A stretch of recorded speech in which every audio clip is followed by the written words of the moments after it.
দর্শক, চট্টগ্রাম ও টাঙ্গাইলের পাইকারি বাজারের পশুর বেচাকেনার খবর জানাতে আমাদের সঙ্গে সরাসরি যুক্ত হচ্ছেন সহকর্মী সাইফুল মাহমুদ ও কামাল হোসেন। প্রথমেই যাব সাইফুল মাহমুদের কাছে। সাইফুল, চট্টগ্রামের সাগরিকা পশুর হাটে পাইকারদের উপস্থিতি কেমন দেখছেন, জানাবেন।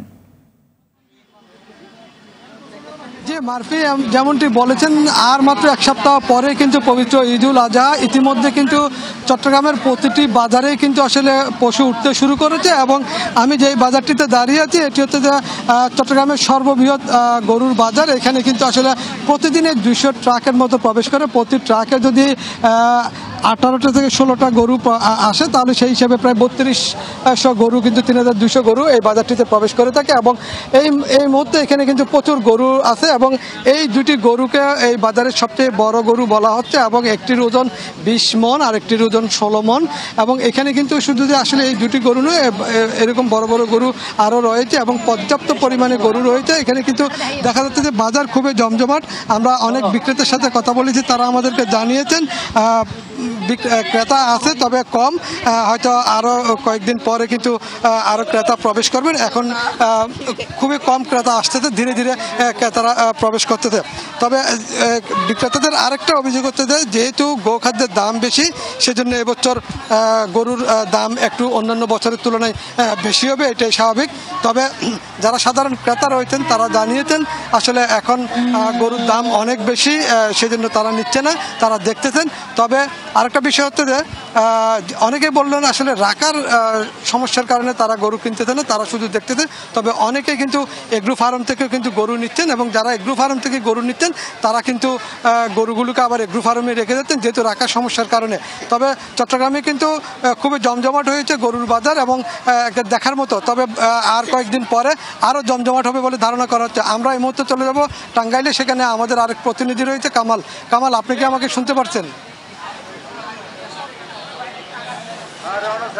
কামাল। জি সাইফুল, আপনাকে ধন্যবাদ। সাইফুল ইসলাম জানাচ্ছিলেন চট্টগ্রাম থেকে। তো আমি এখনও রয়েছি টাঙ্গাইলের অন্যতম বৃহৎ নিকরাইল পশুর হাটে। তো ইতিমধ্যে কিন্তু টাঙ্গাইলের হাটগুলোতে পশু বিক্রি শুরু হয়েছে।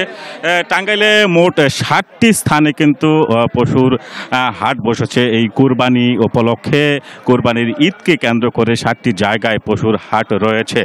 তো ইতিমধ্যেই যে সমস্ত হাট রয়েছে এই হাটগুলোতে কিন্তু পশু বিক্রি শুরু হয়েছে। দেশের বিভিন্ন জায়গা থেকে কিন্তু পাইকাররা আসছেন টাঙ্গাইল থেকে সেই যে গরু কেনার জন্য। বিভিন্ন সাইজের বিভিন্ন রঙের গরু যে উঠেছে সেই গরুগুলো কেনার জন্য কিন্তু ইতিমধ্যেই পাইকাররা উপস্থিত হয়েছেন, হাটে এসেছেন, তারা দেখছেন এবং বিভিন্ন জাতের গরু কিন্তু তারা বিভিন্ন আকৃতির গরু কিনছেন এবং সেগুলো কিন্তু ঢাকাসহ বিভিন্ন জায়গায় কিন্তু তারা নিয়ে যাবেন এখান থেকে। তো আমি এখানে একটি বিষয় জানিয়ে রাখি যে টাঙ্গাইলে মোট 26,000 ছোট বড় যে 26,000 খামার রয়েছে সেই খামারগুলোতে কিন্তু এবার পশু উৎপাদন হয়েছে প্রায় 2.25 লাখ। এই 2.25 লাখ পশু কিন্তু টাঙ্গাইলে যে কুরবানির চাহিদা রয়েছে, আমি প্রাণী সম্পদের সাথে কথা বলেছি, প্রাণী সম্পদ কর্মকর্তা যেটি জানিয়েছেন টাঙ্গাইলে এবার কিন্তু কুরবানির চাহিদা 1,85,000।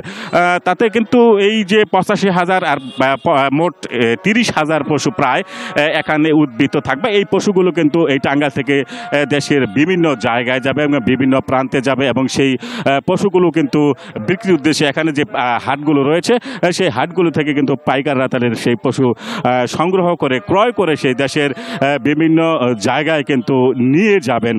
তো আমি কথা বলেছি হাটের যে বিভিন্ন হাটের যে ইজারাদার রয়েছে সেই ইজারাদারদের সাথে। তারা যেটি বলছেন যে এই বিভিন্ন যে হাট রয়েছে সেই হাটগুলোতে তারা ব্যাপক নিরাপত্তার ব্যবস্থা করেছেন, পুলিশ মোতায়েন রয়েছে এবং জাল টাকা শনাক্ত করার জন্য কিন্তু মেশিন রয়েছে।